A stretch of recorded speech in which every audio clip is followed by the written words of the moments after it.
नाचे।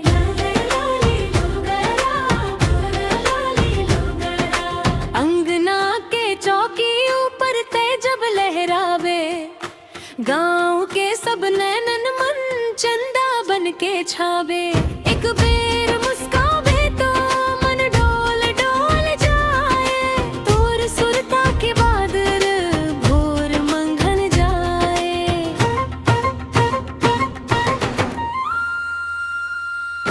लाली लाली लोकरा, तोर लाली लोकरा, मोर मन लाल डोले, तोर लाली लोकरा।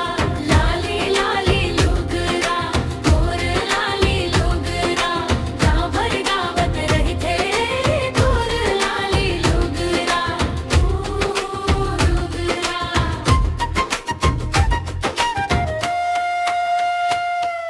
कुंवारी के गलियारी धूली धूली बाआ, तोर हंसी सुन के जागे सुना सुना।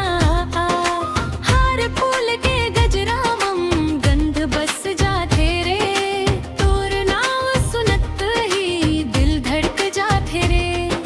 नदिया के पनिहारिन तोर बात सुनाही, चाउर के दर्पण जैसन तोर छावी दिखाही। साँझ पखेरू बोले, तोर डगर निहारे, मोर मन के चपल मन तोर रूप पुकारे।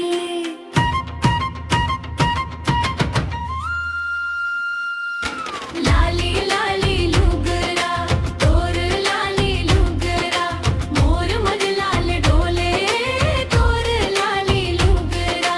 लाली लाली लुगरा, तोर लाली लुगरा, गाँव भर गावत रहते, तोर लाली लुगरा।